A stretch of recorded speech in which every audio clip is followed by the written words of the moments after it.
going on, guys? Still here. And today we're taking a look at the A-7D Corsair 2 dev blog for War Thunder for update 2.3, I think it's supposed to be. I would have done this a lot earlier, but I've been at work all morning, and this released I actually am pretty sure this released like an hour after I clocked in. It was like 5 or 6 o'clock. So yeah, we've got the A-7D Corsair 2. And as far as I know, it does not have any bull pups, even though they just added the A4E, and I don't think this could have bull pups. I actually I work with a guy I've mentioned this before who served on USS Oriskany during the Vietnam War. He served from 1969 to 1972, I believe it was. And he said that this was like a pretty amazing plane. It was a very well-rounded plane for the operations on the deck. He was I forget his exact position, but he was in charge of handling like the catapults and stuff. And he actually told me an interesting story about the A7 that I'll get to in just a moment. But before we get to that, its pros is that it has good flight characteristics, which I assume is its handling. It has a lot of ordnance, as you can see, all those 750-pound bombs, and it also will have AIM-9Js. And its cons are no afterburner and it's subsonic. And according to Smin, he said that it is planned, in air quotes, to be 10.7, which kind of makes sense considering how powerful of a cast plane this can be.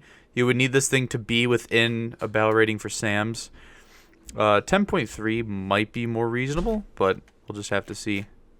Let's see here. What else do we get? Other loadouts. Ooh. 6 Mark 84s. Holy shit. That's a lot of nuking capability. What are these? Those look like 1,000 pounder Mark 83s. Those are the 750s. And these are the new gun pod too. These are, oh no, those are the rockets, sorry. Where's the picture of the gun pod? Right here. So this is apparently I think it's a 30mm gun pod, and it's four barrels or something whack. Basically, it's like almost like the GAU-8. It's like a pretense to that. So, oh, that one. No, that's the 20mm Vulcan. This is the 30mm. I don't know the caliber, but I think that's, from what I was told, that's supposed to be like almost like a precursor to the GAU-8. It also had some pretty modern avionics, and it's probably going to have a really good head-up display. I know that the F4E had one and is kind of wonky, but that's why they went to the whole 3D virtual, or like what you see in third person is what you see in the cockpit view now when it comes to the radar and the RWR. So I don't know, we'll see how the HUD turns out. Now my coworker said that back in the Vietnam War, his carrier's cab, which is the commander of all the squadrons, was actually involved in an accident and did not survive. So what happened is they were launching him in an A7. He was in an A7 because he was the leader of all the squadrons, and he also had his own.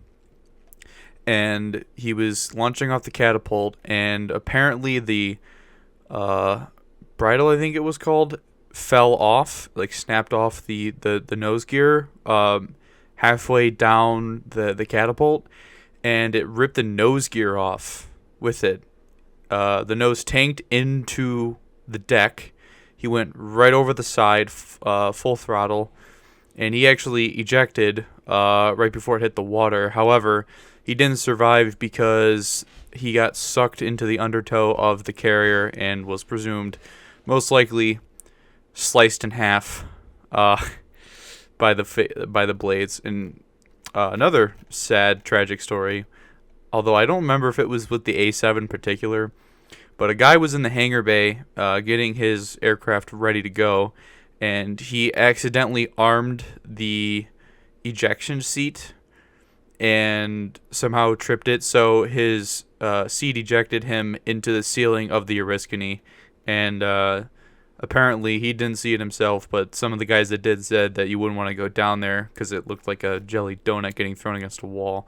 So yeah, a few haunting stories of mishaps, but sadly, yeah, that's what happens. These aircraft and the pilots that flew them kind of helped pave the way for better understanding and safety in aviation. specifically in the military with carrier operations. There's a lot that goes on. So yeah, some personal experiences from a coworker of mine, which is fairly interesting. They also had Skyhawks and F8s. He said actually one time he was launching an A7 or I think it was actually an F8, and the F8 next to the one that he was getting ready to launch launched before him and went full afterburner, and while they were about to shoot him, because the planes, they sit there in the catapult for a minute, it was so hot that if he felt like his hands were burning through the leather gloves that he had on. So yeah, just honestly just some awesome stories, because I've always been interested in carrier operations during the Vietnam War, because there's really not much I've ever really heard. We all know about the Broken Arrow incident with a Skyhawk, but not really much about the Corsair. But yeah, I showed him this dev blog earlier at work, and he thought that was really cool that's in this game. So yeah, there you go. Let's see, we'll take a look. What is its speed? 700 miles an hour at high altitudes and 663 at low.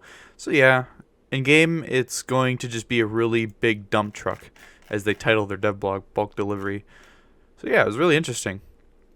I actually thought that it might have carried bullpups, and that would have kind of not really power creeped the A4E, but would have kind of just made it like, wow, there was a squadron vehicle, now you just added another vehicle with bullpups. But yeah, everyone's gonna cry about the CAS, I understand, but hey, you need to understand something. Past the F-100, pretty much everything that America made was a multi-role, a bomber, or a straight-up high-speed interceptor, and usually the interceptors weren't really too successful, so everything that we pretty much used was a multi-role. Everything that was in the Navy was practically multi-role. Even though Phantoms, more or less, you could be considered those interceptors, I mean, they can carry a boatload of bombs too. So pretty much everything during the Vietnam and Korean wars, well, no, I shouldn't say the Korean War, but past the Korean War and Vietnam War specifically, everything was multi-role, because we had to do a lot of bombing, we had to do a lot of intercepts. So yeah, I think it's cool. I actually love the look of the A7 over the F8 personally. Apparently it has been confirmed that the F8 will not be coming this update. So far, that could just be you never know, they could change their minds, but it is what it is. So yeah, anyways guys, that's pretty much it for this dev blog. I will be uploading the first episode of Project Wingman playthrough that I did later today. Actually, I might release it tomorrow because it's already 2 in the afternoon, so it might not even be worth releasing today. So yeah, I was kind of hoping would have been nice to release it right about now actually and had this out this morning. But yeah, so as always, I'm going to link the dev blog in the description. Sometimes I do forget, but hey, if you guys want to check it out yourselves. And yeah, that's it for me. So anyways guys, I'm Steel Wolf. I'll see you guys next time.